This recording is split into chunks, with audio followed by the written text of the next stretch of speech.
So I will probably just go on to sharing my screen now with the PowerPoint. If I can figure out how to do it. Share screen, I guess. So can you see the PowerPoint? I can see it. Okay, let's see. How do we play? Perfect. So I put together this little presentation, if you all can see it, hopefully. Just marketing to millennials, obviously. And since I'm writing a master's thesis on this topic, actually, marketing and millennials, since I'm a communication student at Cal State Long Beach in California, I decided what better way to sort of get into more in-depth of Social 5 research than presenting on this. So just a couple things I'll be going over the next 15, 20 minutes or so is just who are millennials, what do they value, top 7 mistakes that marketers make based on my research, my own personal experience, how we can create more user-generated content opportunities, and how to use humor effectively, because that is definitely a hit or miss with this generation. So just some background points. Who are millennials? It's obviously very much up for debate, but largely they're known as born between 1980 and 2000. Some people say 1995. It doesn't really matter. They're extremely tech savvy, which no surprise there. They did grow up with the internet. They're a diverse generation, which makes them more difficult to market to because there's so many different variations of consumer interest and attitudes. But generally speaking, they tend to be liberal leaning.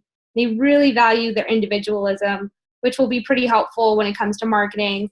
And it's also important to remember that they have limited discretionary incomes. They definitely prefer price almost over any other factor when it comes to buying products and services. So keeping in mind that they love bargains. And finally, they prefer engagement with brands over direct marketing tactics. One study I found said that just 1% of millennials actually like traditional marketing tactics. So it's really important that we create engaging content rather than blatant marketing at them that's kind of in-your-face sales. So some more research on millennials on social media is, according to Blue Corona, great website I found. This, again, is not surprising, but it's still important to kind of be aware of. Vast majority of millennials are on Facebook. Tons of them check Twitter every single day. And women obviously dominate Instagram and Pinterest, which means, you know, when it comes to marketing on different platforms, it's important to keep these demographics in mind. And finally, according to Adweek, surprisingly, 38% of LinkedIn's user base is actually millennials. So you think, you know, they're still college students, but it could be useful marketing more to them on LinkedIn in the future. And I know I at least have a few accounts with Social 5 on LinkedIn that could be helpful. Also, when it comes to mobile, they are the biggest demographic of mobile users. They have, I think, 95% of millennials own smartphones. So when it comes to creating mobile ads, we need to be doing this because all too often, I at least, when I'm scrolling through Facebook or whatever on my phone, I may come across an ad that seems enticing, but then I click through on it and I realize the website's completely unreadable unless I zoom in, and it becomes really annoying and I just leave. And I'm sure millions of other people feel the same way. And then ironically, the top app that they actually enjoy is Amazon more so than Facebook. So I found that kind of interesting. So now when it comes to the whole millennials are killing this, that, and the other, I have found articles that listed more than 70 brands, products, and industries that millennials are supposedly killing. For instance, bar of soap, they're killing beer, wine, napkins even, just everything you can imagine. It's kind of absurd. But my question for marketers especially is, I'm wondering if businesses are more failing to adapt to younger demographics rather than just changing their marketing tactics to really reach out to this younger generation. So this is perhaps one of the most important slides in this presentation. Millennial consumer values. What do they care about? Authenticity, which means don't just create the image you think they want you to be, but create the image that your brand actually is and market based on that. And then affordability. Again, when you're creating ads for younger audiences, be sure to emphasize the price points because they will really care if they can afford something or not. Social responsibility is something relatively new to the millennial generation. And that sort of entails, ethical production of products. So if you have an account that uses vegan products or fair trade production, then definitely highlight that because millennials really like that. Not to mention, obviously, environmental concerns. They're vastly more concerned with the environment in studies compared to previous generations. So highlight the environmental value that the product has. They also value memorable experiences much more than material possessions. A lot of studies have found that they would rather spend money on travel than buying jewelry or clothes or anything like that. And while that may seem troubling for marketers, I think it can be really beneficial to frame the product as an experience and demonstrate how that can be a memorable experience that can enhance their lives. Millennials also really enjoy unique, humorous messaging and images. And finally, customer engagement. They really don't want to just be told, buy this, and then you fall off the face of the earth as a brand. Instead, they want to buy the product and regularly engage and tell their friends how awesome it is, and so on. So some interesting insights I found from CEB Global that compared values between millennials and Generation X and baby boomers is that millennials really care about happiness, passion, diversity, sharing, and discovery, whereas previous generations tend to prefer more justice, integrity, family, practicality, and duty. And maybe this isn't directly applicable in some ways to marketing. I still think when it comes to like happiness, for instance, you want to be saying how a product or service can contribute to their overall happiness because that's something they really value as a generation, as well as sharing. That's pretty interesting because we are in the sharing economy. We have gig services like Lyft and Uber and Airbnb. So maybe looking out for ways to see how they can share something. Like, for instance, Coca-Cola did a campaign back in 2011 that was #ShareACoke. And it had different names on Coke bottles, and people were posting about it all over Instagram and Facebook and Twitter. And it was fantastic for Coke because it was getting them a lot of viral marketing capacity. So here's some principles of social influence that if you have any background in persuasion, then you'll probably know about this. And social proof, product ratings, and customer reviews are extremely important to millennials.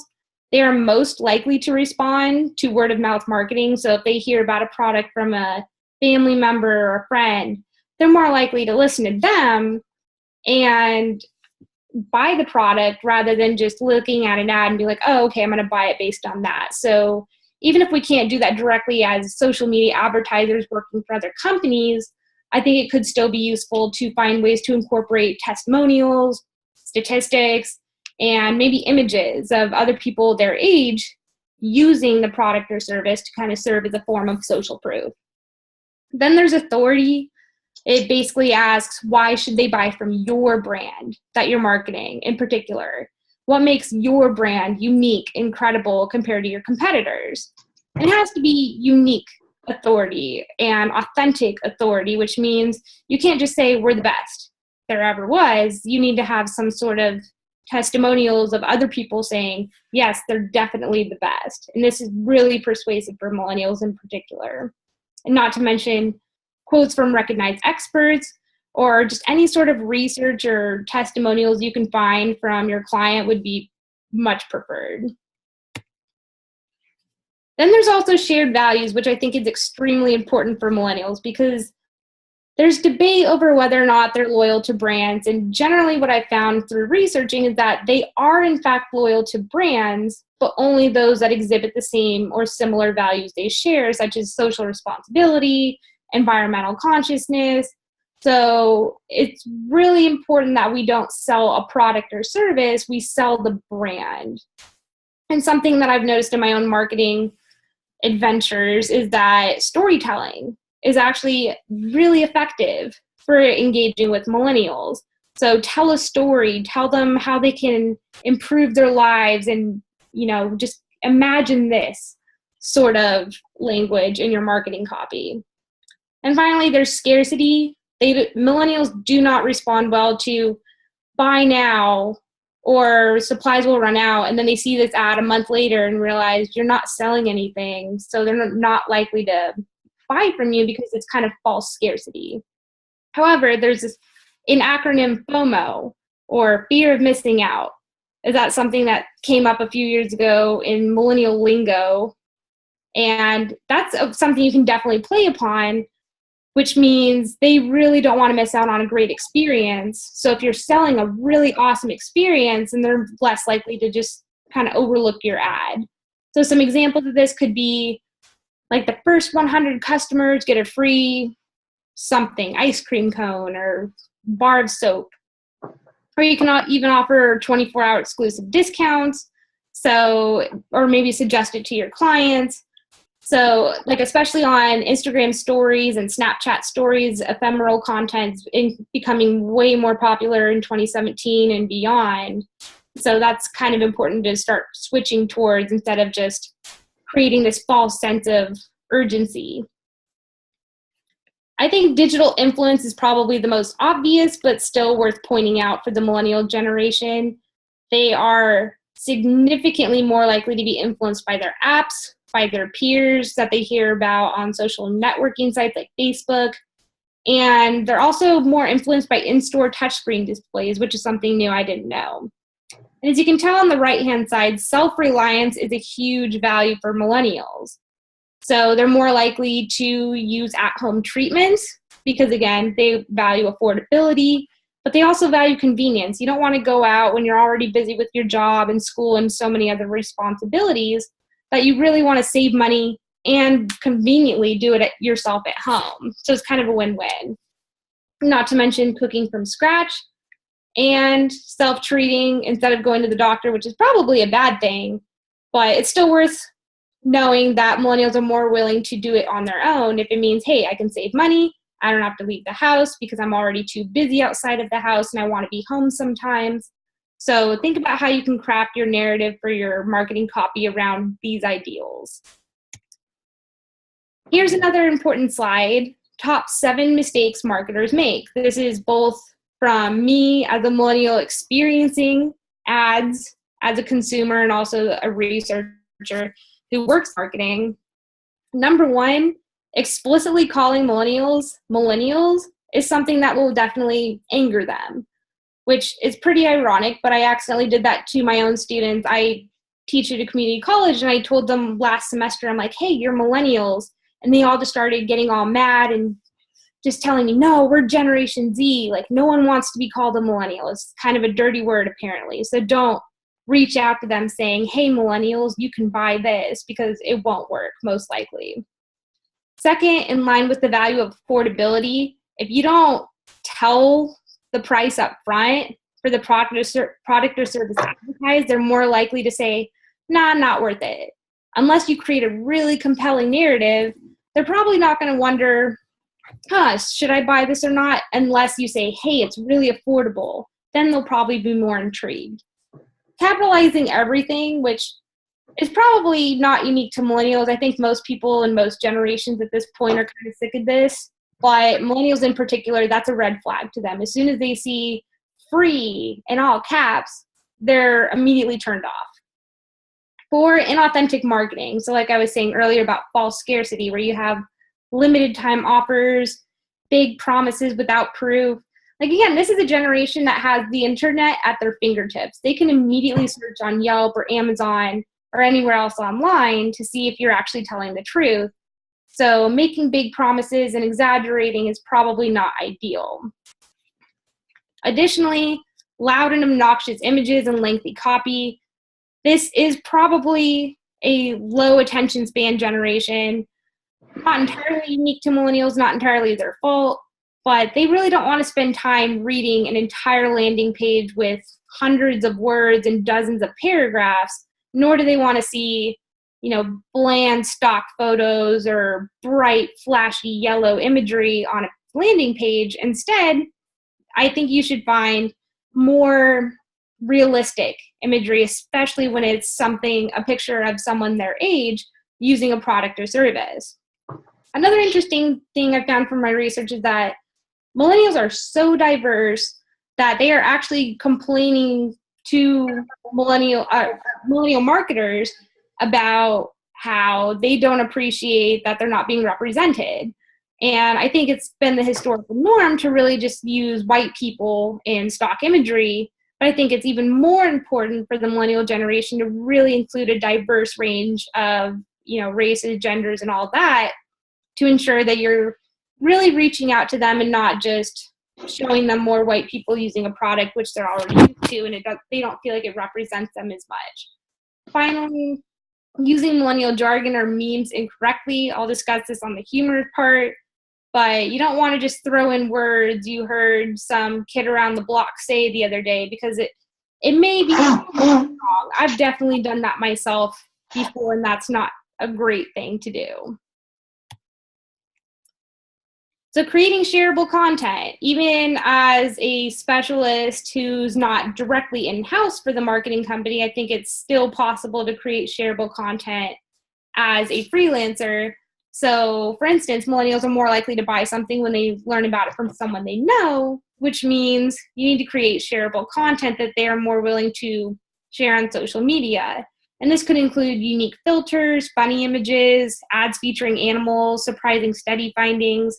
And I noticed, at least in my own work for Social 5, is that whenever I include a kitten or a puppy or some cute animal in an ad that's related to the product or service, but still using an animal, I notice those ads actually tend to perform better. So user-generated content, which is basically text, images, videos, GIFs created by users, this is very popular with millennials. They love the opportunity to engage with brands on social media, and they enjoy their personalized experiences. And this example of the Lay's bag I got from a website where Lay's was having a Find Our Next Flavor contest. And even though it looks like it backfired because people came up with the most absurd combinations of ingredients, and so it started just trolling Lay's at one point, it still got them viral attention across many different social media platforms. So even though they didn't come up with some great ideas for ingredients for the next Lay's flavor, it at least got Lay's name out there. So kind of the even negative PR is good PR sort of mentality. So to generate more visibility for your campaigns, you can perhaps figure out ways to incorporate contests, encourage users to use a branded hashtag, and asking people to share their own experiences. I think this last one is what we can do most often in Social 5, is asking people, oh, what about you? After a line or two of content, and then asking them to share. So using humor. Here's a few things you should do or shouldn't do. First and foremost, avoid trying too hard. I personally don't understand some of the internet memes nowadays, so I don't use them in marketing as much as possible. But if you do understand them, then go for it, because it'll look like you're kind of one of the crowd. And then lifestyle-oriented humor. For instance, there's a whole line of apparel based around the whole hashtag adulting thing, which is, I don't know, something about millennials grew up and now they're proud of themselves for becoming adults. So it's called hashtag adulting because they're cleaning the dishes or something. And also mocking millennial stereotypes. So, hey, millennials, you're not drowning in debt, or you're not as narcissistic as everyone thinks you are. When you actually call that out, it makes them more willing to engage with the brand, because it looks like you're not trying to play off tired old stereotypes about young adults. Also, parodying well-known phrases. I've done this before in marketing campaigns, playing off of Make America Great Again. You can say something like, make textbooks affordable again, as like a headline for a social ad. And that really gets their attention because they immediately know what that's referring to, and it's kind of catchy. And then if you want to see what millennials find funny, I recommend browsing sites like Reddit and Imgur, especially Imgur, because that's just images rather than an actual text forum. But if you go to Imgur, you can kind of see, okay, what do the young adults find funny? because the majority of the demographic there is under 35 years old. And here's another example from marketing. Wendy's is fantastic when it comes to humorous marketing, where they just kind of make fun of their competitors, and even people that try to troll them on social media, they respond in a very humorous way you wouldn't expect from a fast food company. And then here's another example of Old Spice that really worked for millennials. And I'm going to go to this slide first, and then we're going to go back and look at it. So why does this work with millennials? They're demonstrating an understanding of this quirky community. So for instance, when you see, hey, it's us, after spending millions of hours enjoying your gift wars and all that, and they're talking about basically saying, hey, we've been browsing through your forums, we understand what you're doing, and we want to do something for you. Then they have unusual image choice. Very humorous, very strange, but it does work. If you see, that makes no sense, realistically speaking. But to millennials, it's very catchy because you look at it and think, what the heck is going on here? Then it also has an entertaining contest that asks users to do something that they already enjoy doing. You're not asking them, hey, give me your information for this lead form, or send in your email and we'll send you free stuff. Instead, they're saying, hey, submit us gifts, and we'll pick the best one, which is incentivizing user-generated content and user engagement. So if we go back and look, they're saying using the power of upvote, let us know what gift commands your attention. So they're trying to have their own contest based on an activity they genuinely enjoy doing. As silly as it seems, it really works as an ad. So as a summary, millennials want personalized, engaging experiences on social media. And whether you're the direct brand or you're an advertising specialist for the brand, this is definitely achievable. And especially when it comes to image choice, it plays a huge role in the success of your marketing campaigns if you're trying to target people between the ages of, say, 20 and 35. And you want to incorporate the principles of social influence to create more effective campaigns rather than just saying, we're the best, this is the best ad. Instead, you want to say, how is this the best ad? And how can this product change your life? How will it make you happy? How will it give you a memorable experience? So again, experiences over material possessions. Use humor, but with caution. And finally, never forget that millennials, perhaps more than other generations, everyone loves a bargain. But millennials are particularly broke. So it's really important to emphasize affordability of a product or service, how it's convenient, and how it will provide a memorable experience for their life. I believe that's it. I will return to the page, and if anyone has any questions, otherwise that's pretty much all I got.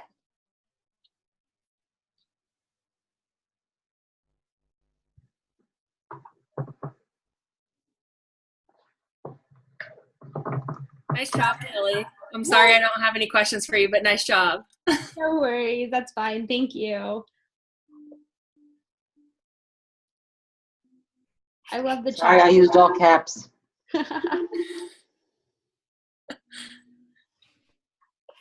Yay, thank you, everyone. Guess we'll wait for, oh, cool, I'm right on time, too.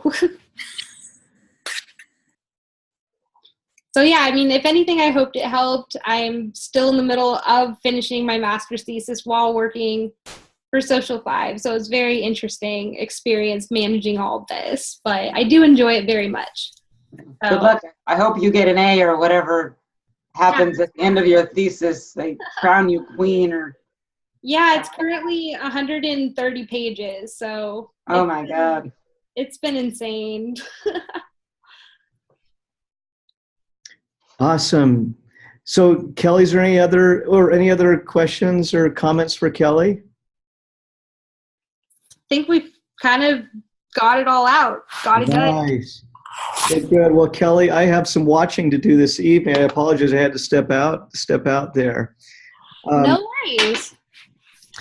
Well, good. Hey, well, I just thought as we wrap up, so I left a half an hour here at the end just if there are any questions or things that might be good to talk about, because I know sometimes we get so tied up in the day-to-day. I'm trying to get categories knocked out. I'm trying to get ad sets done. I'm trying to figure out what Bitcoin is even about, and there's all of that we get caught up in the day-to-day, and sometimes I think it's good to take a step back and say, why in the world do we do what we do? What are some of the questions that we have? Where are we going? And so I wanted to just see if there are any questions that you have. And if there aren't any, that's totally fine. But I would welcome any and all questions on any item. I mean, certainly there are some things I might have to, that might be proprietary that I may not be able to say, but I would tell you on that one. Like, I won't tell you what brand of coconut butter I use for my popcorn. That was right from the Megaplex. That's where it came from, because I did tell you. But you have to buy it a 50-gallon drum. So anyways, any questions that you guys have that would be good for us to talk about as we close today? This is Chad. I have a quick question. I mean, I think Rob might have already covered this in the presentation from this morning, but I know that Facebook recently changed its newsfeed algorithms, and like that apparently will directly affect how businesses show up in people's news feeds. What, like, are we concerned about that, or is part of the technology upgrades that the company has been doing to kind of put us in a better position? Is I don't know. Do these new changes affect us in any way? I guess is my question. Yeah, I really. thought they affected paid ads more. And so they'll actually have a negative impact on one side and a positive impact on the other. Yes, if people start sharing our stuff, then it becomes social, and people share it, and it becomes not a paid thing anymore. It's like a cool thing you just shared with your friend. So Facebook like ups it, or whatever it's called. Yeah, so that was my there's understanding. a couple things with that change in the algorithm that we need to think about. So the one is that businesses. So right now, if you post a piece of content on a business page, of the people who are actual fans of your page, you'll get about 22% of them that see any given post. And out of the people that see it, then you'll have about 5% that interact in some way. So it's a fairly small percentage, and it's down fairly significantly from where it was even 5 years ago. What we're going to see with this algorithm change is that 22% may drop down to 15 or 10%, because it's becoming more and more difficult for businesses to show that content organically. So the one thing that we've already made some changes to the way that we sell our product that should insulate us from this change. Every package that we now offer includes paid boosting. And so not every piece of content, we choose generally 4 to 6 pieces of content that we will boost on a given month. Once you boost, the Facebook algorithm is no longer a concern. We are now showing it to a target market. It will appear as long as we have dollars to spend. And so that's what we're going to see more and more of, is customers are going to be required to use advertising dollars to have the content seen. Now, there is one other change that is, it's a negative impact. It's a different impact than we imagine, because we believed that Facebook was moving more and more towards video content. Now, and that's it's been fairly substantiated. I mean, that they have said that at one point it was indicated that they wanted to be a video-only, platform. This was a couple years ago. But what we've seen is, with the change in the algorithm, native video, that, like, if you take so we always know if you take a YouTube video and you post a link on the page, it doesn't necessarily have any positive impact on the content. It's seen about as much as any other link. If you load it natively to the page, so upload the video natively to the page, which our system is now enabled to do, and we did that in August, believing that we were going to have a more native video service. Facebook is no longer giving that content preference in the algorithm. It's only giving preference to live video, which we really can't do that very well unless they want to put this on their Facebook page or something. But so that's been one change. It's been somewhat unexpected that's caused me to rethink some of the partnerships that I've been forming with video production companies. So yeah, does that help, Chad? Maybe give you an idea of Cool. Yeah, definitely. That provides a lot of information and insight. I really appreciate you taking the time to answer that. Awesome. Good. Other Jeremiah? questions? Yeah. I had a question. It's Kristen. So you mentioned sometime this morning that something you do, and maybe I wasn't listening carefully enough, but you said it's paid my salary several times over. Oh, yes. And I thought, was it your mobile site, your business card, something like that? Walk us through it, because I don't know what the heck you mean. Yeah, absolutely. So, and it's that mobile marketing suite that I have, or the mobile site that we put on everyone's phones. So, and here's how it's done. I mean, because I'm just going to pull open mine real quick, just so you can see how to use this with customers. Because I tell you, I harp on this with customers all the time, especially when you get customers that say, "Hey, what's the return on investment, for my service?" And the first place I go is into their account to see how many contacts they have. So I'll go in and I'll say, let me pull it up here. Like, so McNeil Engineering. Okay, so hey, I'm wondering what my ROI is for for this B Warner guy. I'll go in, I'll say, how many contacts does he have? Oh, he has 5. Okay, so he started using his business card, but like the mobile suite, but he's not using it now. And I refer to it as business card because we see it like this and we say, well, that's a website, right? I mean, so what? Why do you have it? But I want to show you when I squeeze it down, okay, this is what it looks like on the phone. So when I have it on my phone, I pull up my phone and I have it as a hotspot on my phone where it's just one button. Oops, sorry about that. So it's one button on my phone where I can click on it and it will pull up this business card where someone can download my contacts, get my phone number, text me, they can see my blogs or whatever it happens to be. This is my business card, and then I can capture their email address right on my phone. Okay, so and I'm going to go to the form that our customers will typically see. So here's what it'll typically look like for our customers. Okay, it'll have their Facebook page and everything, but when I'm out and about, and this is the part where I'm really bullish on this because I get customers on a regular basis through this technology. When I'm meeting with somebody and something comes up about social media, what my work is, I say, hey, you know what?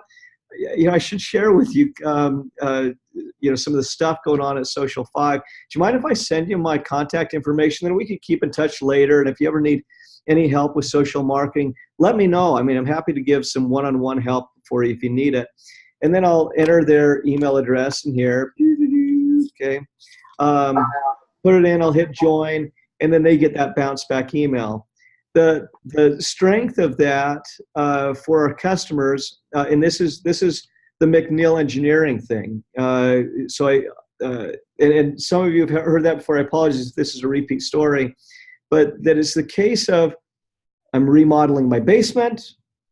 The engineer comes over. I enter his contact information on my phone when he asks where I want him to send the report. I don't hear back from him for 3 months. After 3 months, he calls me back and he says, I've been getting your emails. I had no idea you did social media. Even though I told him when he was at my house, he'd forgotten. Okay, but he saw this happening month after month. So after month 3, I signed a contract with him for $350 a month. After that, he added the mobile suite for all of his engineers. Then he added SEO services and press release services. So he was up to $1,700 a month. And now he just added this crazy one. I'm going to show it to you. It's kind of fun. Destiny Wrestling. There it is. Okay. So he added this one 2 weeks ago. This is Destiny Wrestling. This is the engineer who came to my house. Okay. He is the awesomest guy. In fact, I used him in a post I put out there. So I did, so I can find it. Here he is. Okay, so I put this together. Want to win some free wrestling tickets, and you can leave and the strategy is kind of interesting, guys, and this is something maybe to think about. So DWO Pain Rising is coming to Albuquerque. We're giving away 10 free tickets starting today. All you have to do is like our page, then tag the person you want to go with in the comments below. We'll pick winners at random unless someone totally impresses us with a crazy pic of what they'd look like as a pro wrestler between now and the middle of February. Let's get the pain rising. And you'll see what happens. So we've had 101 people interact with the page. We had 55 shares. If we look on here to the comments, there's some awesome pictures. Okay, but they just keep going. It was an awesome success, but it came because of an initial interaction with the mobile suite. Okay, and so if a customer is looking for how do they generate leads, well, how are they monetizing the face-to-face interactions they have every day? Are they capturing the email address? Are they capturing a phone number? Are they putting it into a monthly email? Because I can guarantee from personal experience that if they do that and they even add only 5 people a month, then they are going to make their money back in their package. I'm not going to say guaranteed, because there's got to be some people who can't, like those what is that? Those companies that come after you for your credit being outstanding. Like had a couple of those, but that's what I was talking about, Kristen. Is using this technology. Does that kind of answer what you're looking for? It does. I wondered if that's what you meant or if there was something else. So now I got it. Thanks. Awesome. Good. Any other questions?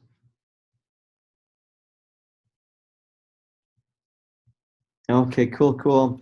Hey, well, if you do, I saw in one of the surveys that came back, someone had just mentioned, not sure if they if it's okay to reach out to members of the executive team or to reach out to me directly, and I'm happy to talk or to get emails or anything like that whenever you want. So if you have a question or if you want kind of this great scoop on some things, I know that sometimes we see financial numbers go up on the board and we're like, crap, what does this mean?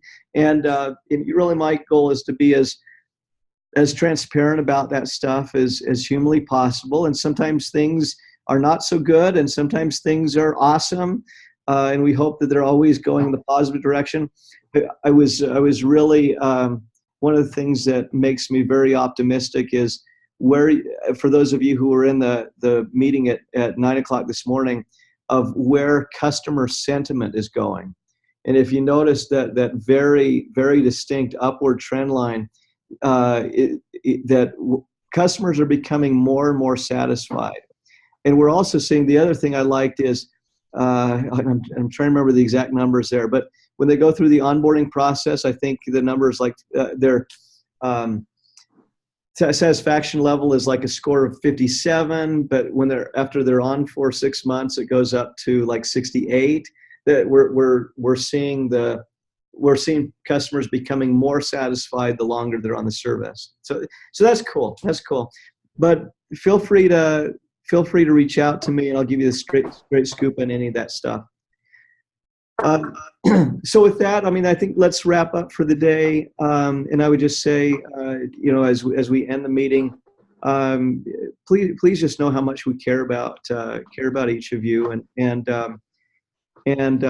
how important our freelance team is. Okay, and the freelance certification program is designed in every way to try to give our freelance team greater opportunities to increase their compensation and to have a freelance living from home, even if they're raising families or however it is.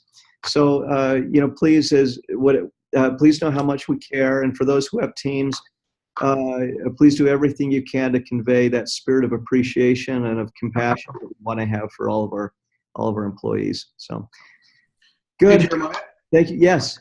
you just had one quick one. Sorry to Absolutely. No, it's totally good, man. in there. I think I read somewhere from either you or Johanna about the 280 Twitter, character increase, and that our goal is still to keep it at the 140. A lot of times, if we're linking back to a website or putting a link in, it'll carry it over. I assume that's always okay. Do we have a hard and fast rule either way when tweets are going into that 280 or quite a bit into the 280? Do we want to restrict that? Is it okay? Is there best practices? Joanna, do you want to hit that one? Yeah, our goal is to stay at that 140 character count as close as possible. I know that there are some accounts that have requested custom hashtags that are long and hard to fit into 140 characters.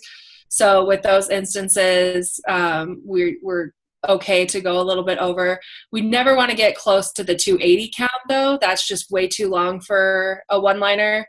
We'd rather stick to posts that are longer. Mm-hmm. And then the links shouldn't affect you too much. And if you are seeing that it does kind of put you just a tad over the 140, that's okay with me. But we don't have any hard and fast rules, so to speak, but we do want to stick as close to 140 as possible, just because even though Twitter expanded, Twitter users didn't automatically adjust, and they still used to that 140. And if you can say it as quick and as painless as possible, that's the best. This is more about feel than it is the technology. I mean, our system's not going to restrict it if it's 146 or something.